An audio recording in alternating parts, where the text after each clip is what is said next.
Alhamdulillahirabbil alamin wassalatu wassalamu ala asyrofil anbiya'i wal mursalin nabiyina Muhammadin wa ala alihi washabihi ajmain wa man tabi'ahum bi ihsanin ila yaumiddin. Allahumma anfa'na bima 'allamtana wa 'allimna ma yanfa'una wa zidna ilman.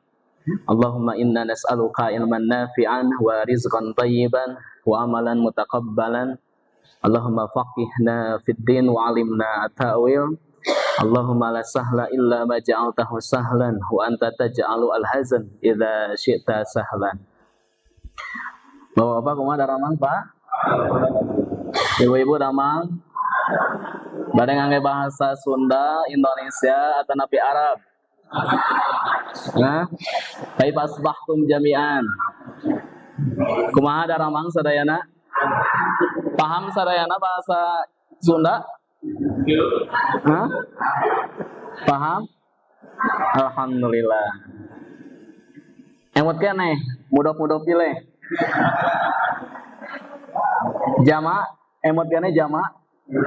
Jama teh jama naon wae? Jama qasar. Jama mudzakkar. Alhamdulillah.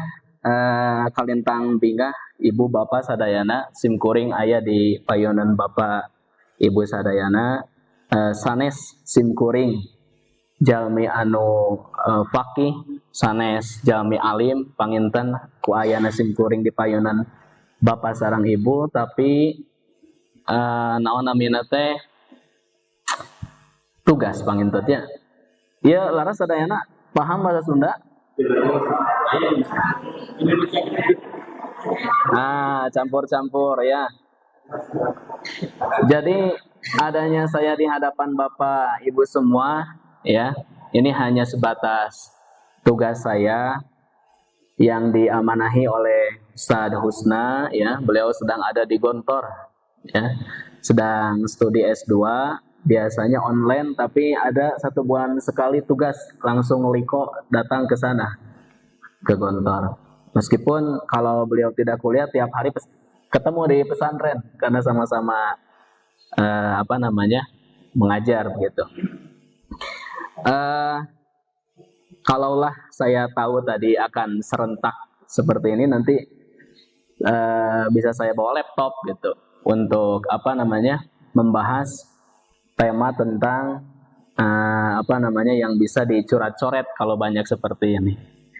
Karena memang saya konsentrasinya itu sebetulnya di sejarah sama di fikih waris, tapi tidak masuk ke ranah fikih yang lain, hanya di waris itu termasuk juga sering jadi tempat konsultasi teman-teman ya yang ada kasus-kasus waris dan bahkan yang dari KUA pun ya itu suka nanya ke saya kasus-kasus waris. Tapi mungkin nanti di tahun depan mungkin ya, atau di lain waktu ya, kapan-kapan insya Allah kita belajar ilmu waris. Kalau misalnya ramai seperti ini, dan alhamdulillah ini semuanya dihadiri oleh anak-anak muda ya, wes ya, alhamdulillah. Anak muda itu kata orang Arab, laisal fata man yaqulu kana abi hakadha walakinnal fata man yaqulu ha ana da'ati ilaik. Yang dimaksud dengan anak muda itu adalah bukan orang yang mengatakan bapak saya adalah ini, bapak saya adalah ini, ibu saya adalah ini. Tetapi yang dimaksud anak muda adalah orang yang mengatakan inilah saya yang ada di hadapan Anda.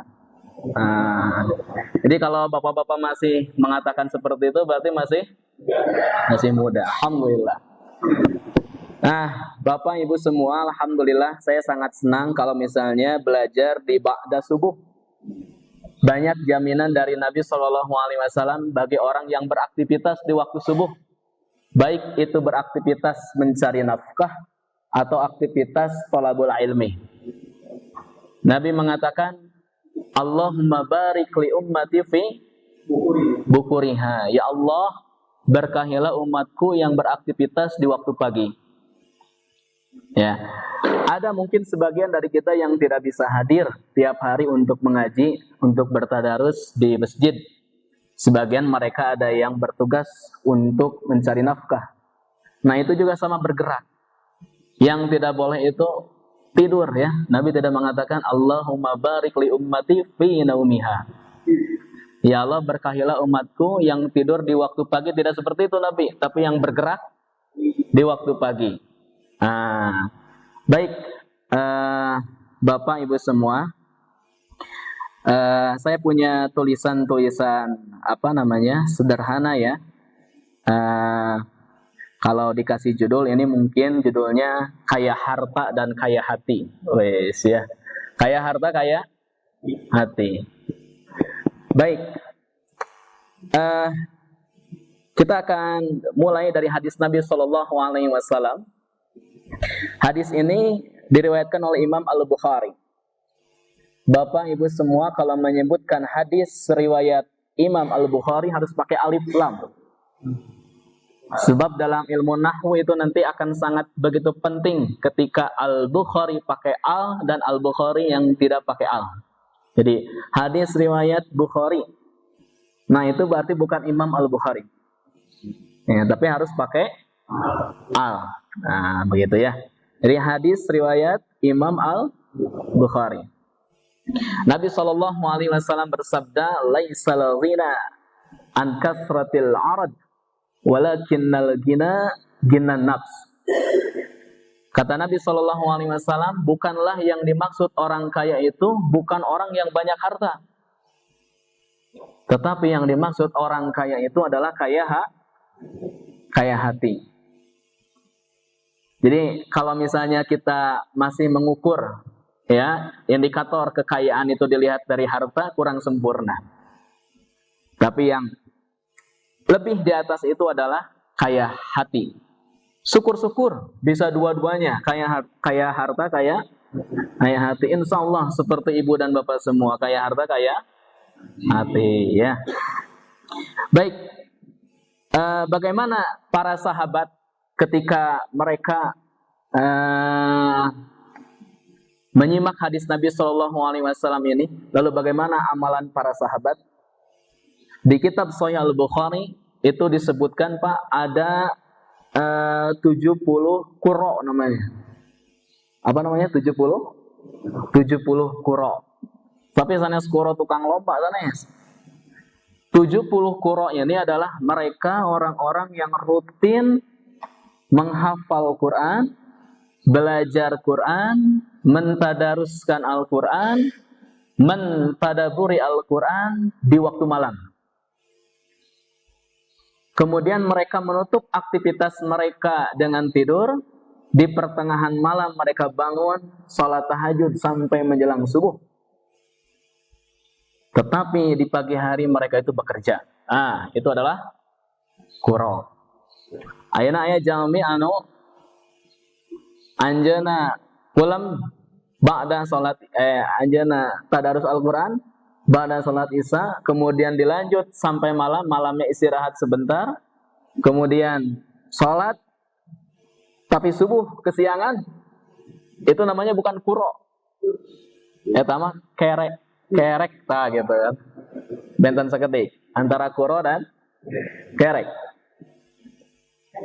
Jadi ada 70 orang yang mereka mentadaruskan Al-Quran di waktu malam, dan puncaknya nanti sholat malam, tetapi di pagi hari sampai sore hari dia bekerja. Mereka bekerja. Dan ini sesuai dengan hadis Nabi SAW. "Lau annakum kuntum tawakkaluna 'ala Allahi haqqa tawakkuli, la ruziktum kama turzaqut tayr, taghdu himasan wa taruh bitanan." Seandainya saja kalian keluar dari rumah mencari nafkah, kemudian kalian bertawakal sebagaimana burung bertawakal, maka kalian akan diberikan rizki sebagaimana burung diberikan rizki. Tagdu himason wa taruh bitanan.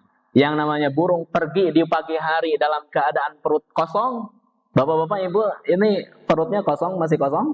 Alhamdulillah, insya Allah nanti setelah kajian akan makan di rumah masing-masing, gitu kan?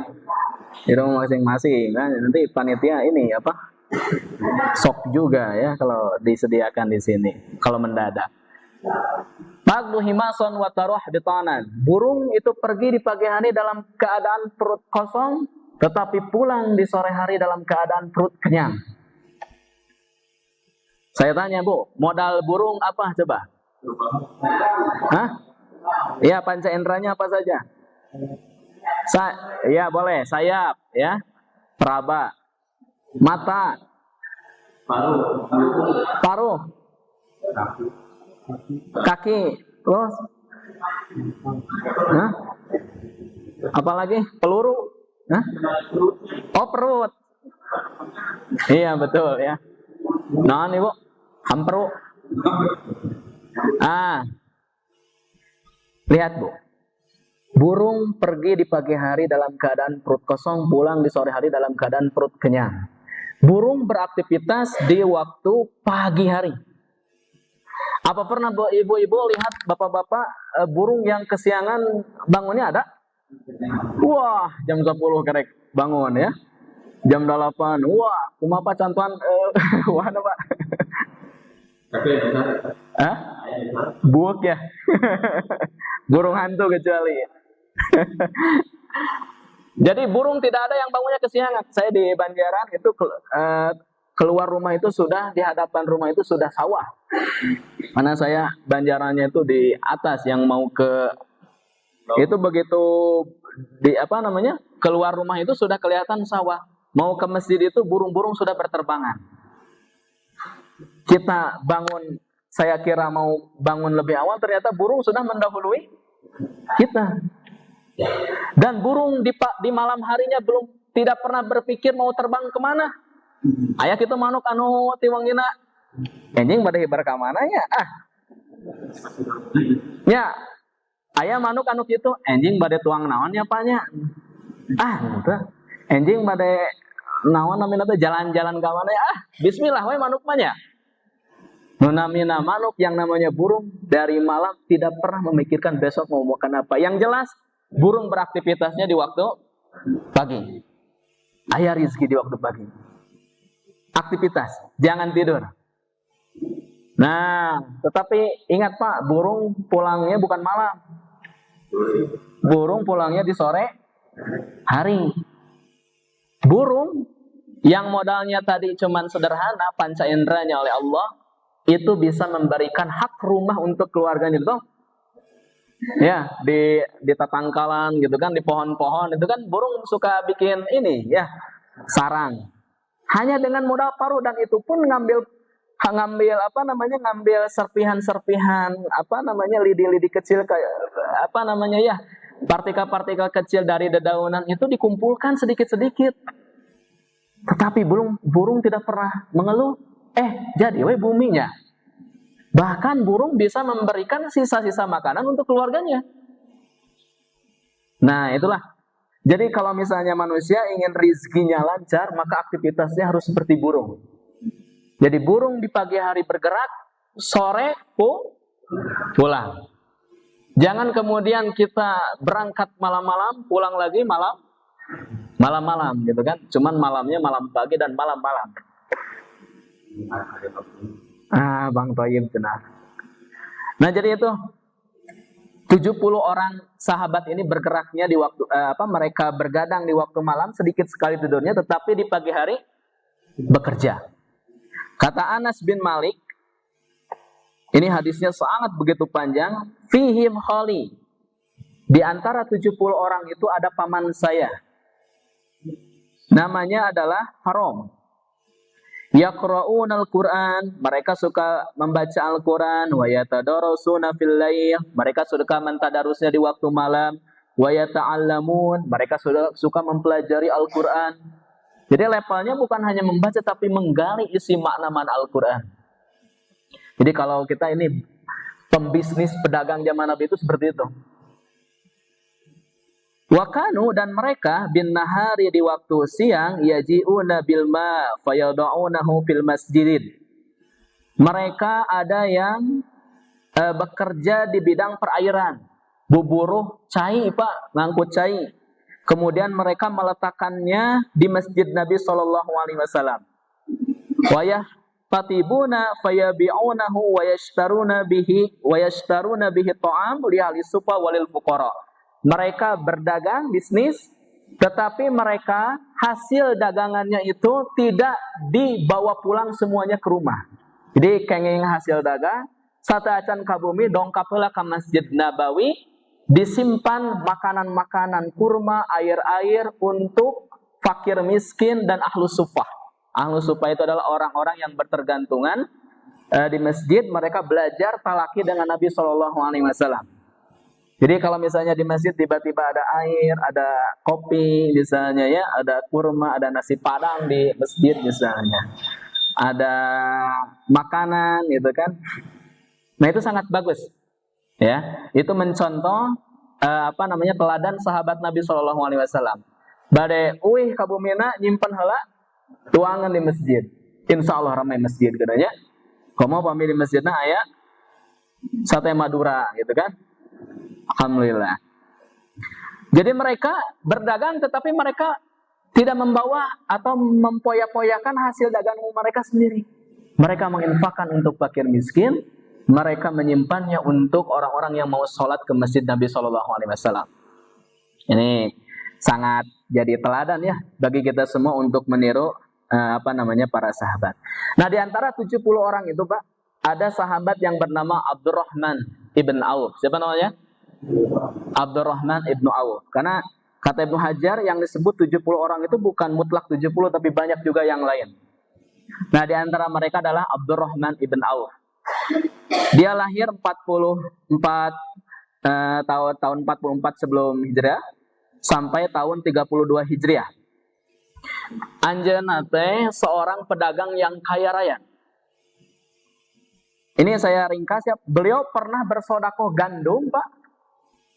Beliau pernah bersedekah gandum dan makanan lainnya yang diangkut oleh 700 ba'ir.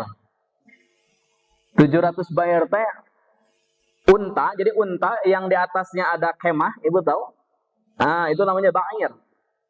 Jadi Abdurrahman pernah menginfakkan gandum yang diangkut oleh 700 unta. Aya di dia anu kitu infakna diakut ku 700 kolbuntum. Kadi itu dugi ka mana? Dugikeun ka macet jalan. Aya di dia anu kitu. Abdurrahman menginfakkan gandum yang dipikul oleh 700 unta. Beliau sebelum wafat pernah berwasiat kepada keturunannya, ini tolong sepertiga, kan wasiat itu Pak tidak boleh lebih dari sepertiga. Jadi kalau misalnya ibu-ibu punya harta 1 miliar, amin gitu Bu. Nah, ibu-ibu punya harta 1 miliar, tiba-tiba ibu kemudian nanti kalau ibu meninggal tolong wasiatkan, ya tolong tunaikan wasiat harta ibu 500 juta untuk Masjid At-Taqwa. Ya. Nah, itu gimana tuh hukumnya? Hah? Maka yang diambil itu cuman sepertiganya. Nah, sisanya simpan nanti untuk bagi waris. Ya, sanak Pak, enggak Pak? 300 juta aku pengurus ka ibu-ibu sadayana anu di dia itu nya. Nah, jadi maksimal sepertiga. Nah, disimpanlah harta Abdurrahman sepertiganya. Bayangkan Pak, ketika mau bagi waris, ya Abdurrahman bin Auf wafat mau dibagikan, diambil 5 anak muda yang tubuhnya kekar untuk memisahkan satu uang keping emas yang tertumpuk di bawah rumah Abdurrahman bin Auf. Jadi emasnya numpuk di handap, jadi nu dienpakeun teh nu luhur. Dienpakeun aya deui, dienpakeun aya deui. Gitu kan? Abdurrahman dugikeun harta yang di bawah itu tersimpan, tidak tersedekahkan. Tetapi bukan berarti beliau tidak suka infak. Itu tadi ketika sudah infak ada lagi. Tertumpuklah di bawah, dibagi waris sampai 5 orang ini bawa kampak masing-masing, semuanya luka-luka dan berdarah. Saking banyaknya hartanya. Aya di dia nu bagi waris gitu. Harta di bumina deui dibagikan ke 5 orang nu badanna kekar. Itu kan seperti Abdurrahman.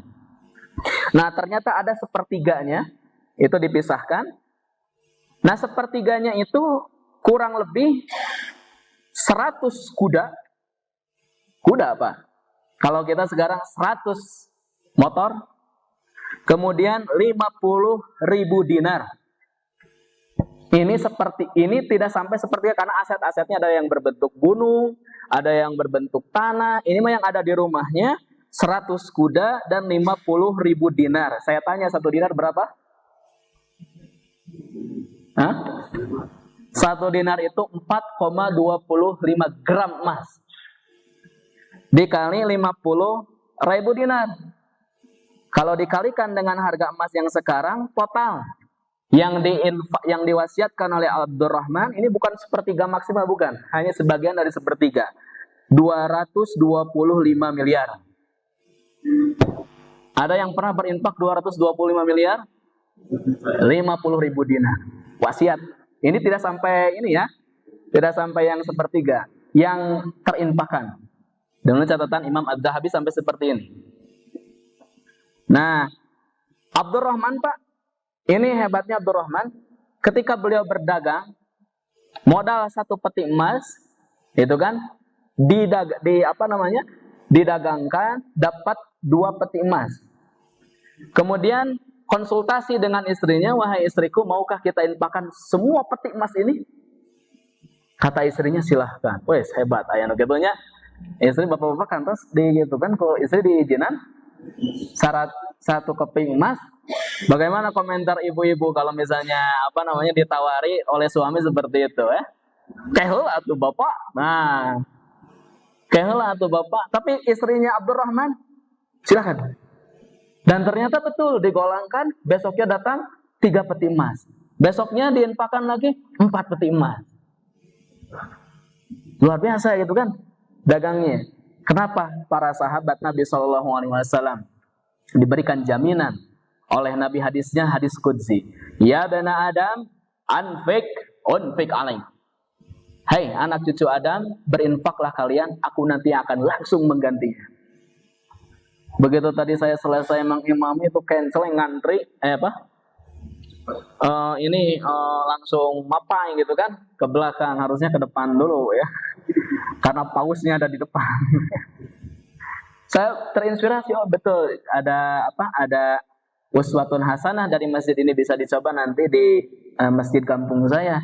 Jadi setelah subuh itu berinfak gitu. Nabi SAW bersabda gitu kan,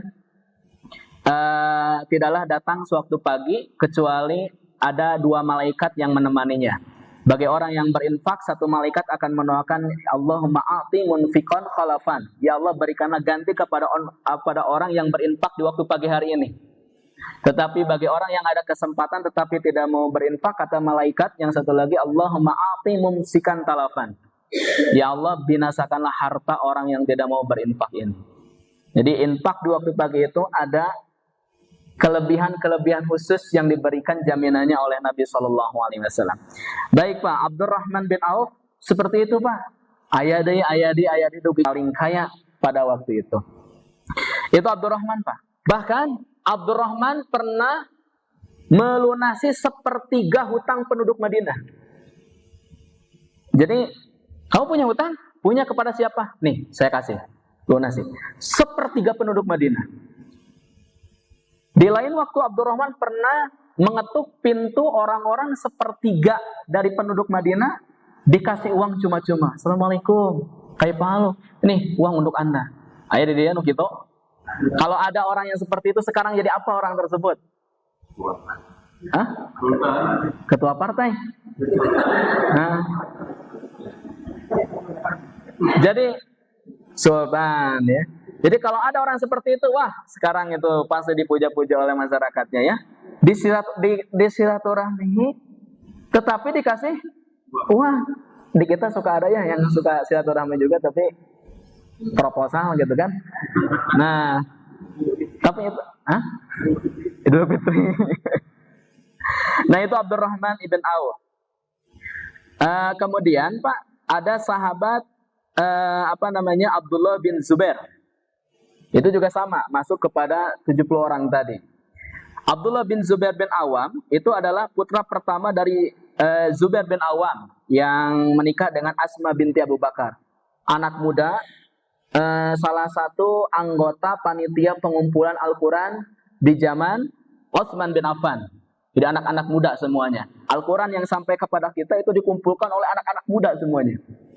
Sampai kepada bapak dan ibu bisa menikmati sekarang, itu adalah jasa-jasa kelompok-kelompok anak muda yang dididik langsung oleh Nabi SAW, dan mereka menjadi orang besar nanti di masa Khulafaur Rasyidin. Nah, Abdullah bin Zubair itu, Pak, Bu, diamanahi oleh ayahnya untuk melunasi hutang ayahnya. Nah, jadi kata Abdullah, "Fa wallahi ma waqa'tu fi kurbatin min daini illa qultu ya Maula Zubair ikdi anhu dainah fayaqdihi." Demi Allah, aku tidak pernah mengalami kesulitan melunasi hutang ayahku. Nanti saya sebutkan berapa hutang ayahnya itu. Kecuali aku selalu berdoa kepada Allah, ya Allah, mohon lunasi hutang ayahku ini, ya Allah, permudah aku. Dan ternyata lunas, Pak. Baik. Berapa hutang Zubair bin Awam? Di sini siapa yang hutangnya di atas 10 juta ada? Adalah pokoknya, tapi jangan ngaku kita gitu. Ada pokoknya. 10 juta ada, 50 juta ada, 100 juta ada. Ada pokoknya. Lihat hutang Zubair bin Awam. Hutangnya itu berjumlah, saya hitung sekitar 2.200.000 dinar. Kali tadi sadinarnya seberapa? 4,25 gram emas. Total 9.900.000.000. Hutang. Hutang Zubair bin Awam. Ini bukan berarti Zubair suka pinjam uang, bukan. Jadi para sahabat pada waktu itu orangnya sudah pada kaya. Di zaman Nabi mereka susah. Sepeninggal Nabi mereka kemudian menjadi orang-orang yang kaya inilah. Kata Nabi SAW, "Wa may yatasaddar yusabbirullah." Siapa yang bersabar, maka Allah akan memberinya kekuatan untuk bersabar. Dan betul, sepeninggal Nabi SAW masuk kemudian para sahabat menjadi orang-orang yang kaya. Nah, para sahabat kemudian nitip uang. Tidak ada tempat penitipan yang paling amanah kecuali Zubair bin Awam.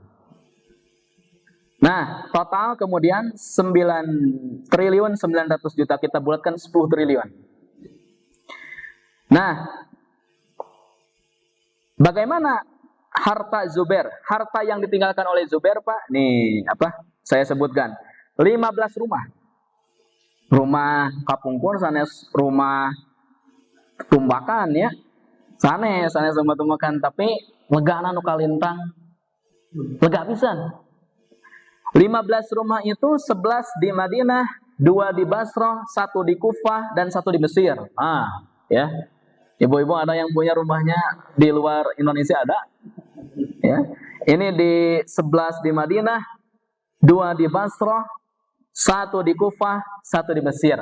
Meninggalkan 1 hutan atau gunung, ahli waris yang ditinggalkannya itu 9 putra dan 9 putra, 9 putri dari 4 istri. Ya. Jadi istrinya hanya berapa, Pak? 4 ya. Gak usah diperpanjang itu. Nah, jadi harta itu digolangkan oleh anaknya bertahun-tahun untuk menutupi hutang yang jumlahnya sampai 10 triliun itu. Maka kemudian terlunasi hutangnya beberapa tahun kemudian, digolangkan hasil kekayaannya, jumlah yang dikembangkan dari harta ayahnya itu kurang lebih 50.200.000 dinar.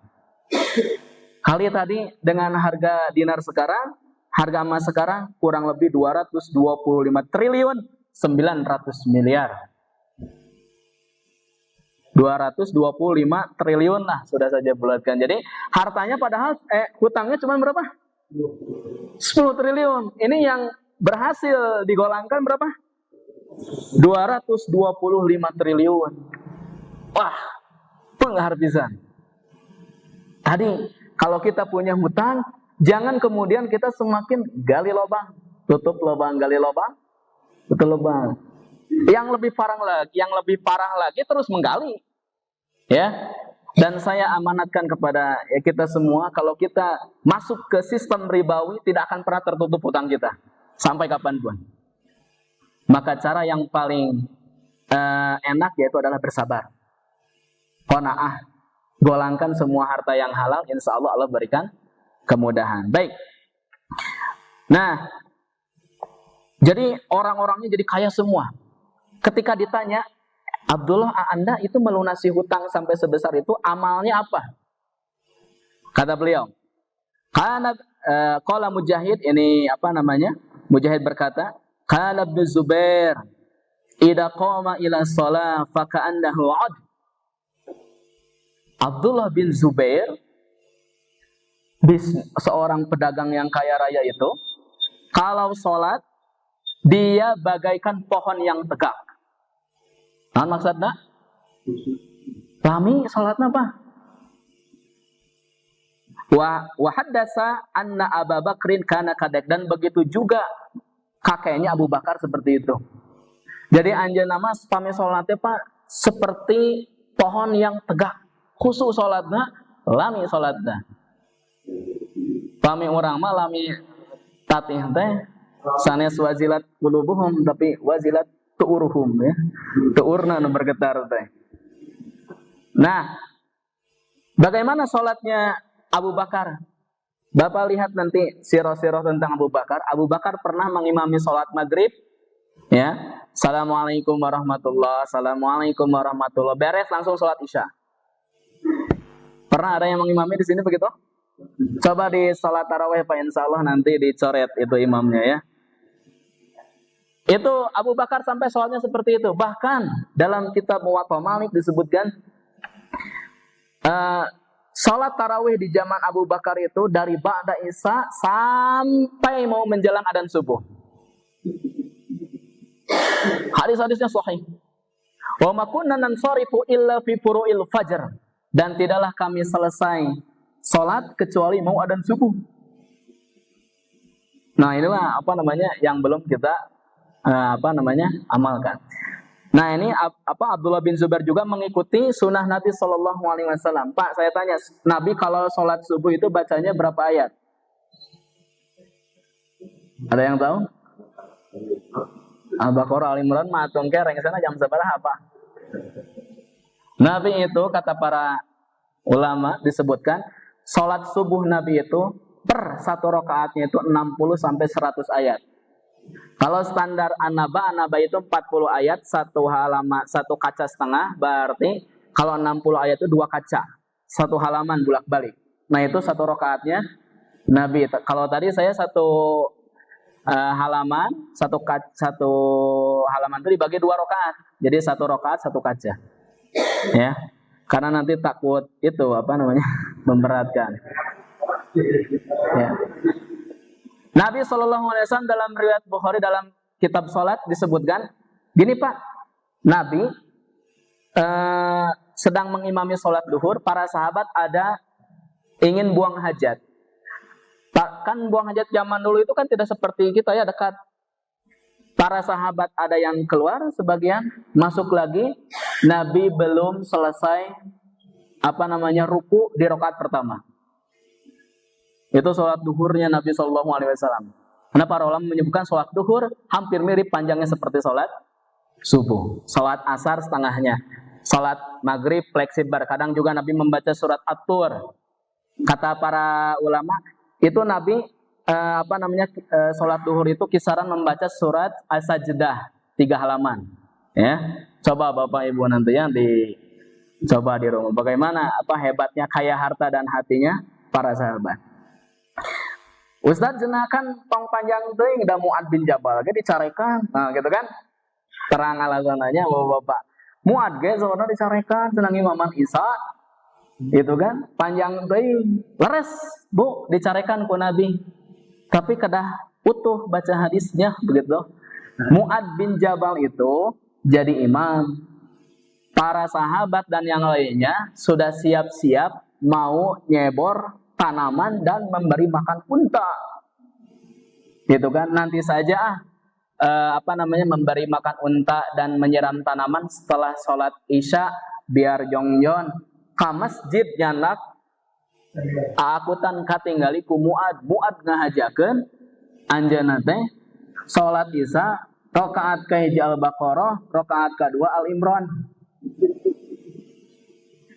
Nah, jadi bapak-bapak dan ibu-ibu baru protes kalau misalnya imamnya yang pertama Al-Baqarah, yang kedua Al-Imran gitu kan.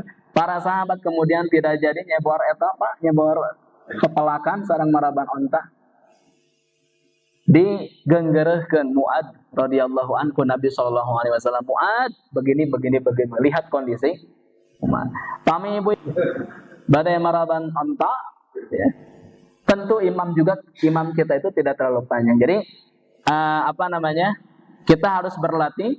Selain kita juga memupuk harta, kita juga harus berlatih memupuk kekayaan dalam hati. Minimal dalam ibadah membaca Al-Quran dan melamakan sholat, supaya kita bisa merasakan inti kehusuan dalam sholat, yaitu bermunajat kepada Allah Subhanahu wa Ta'ala. Ini sangat banyak ya materinya, kapan-kapan insya Allah kita sambung lagi.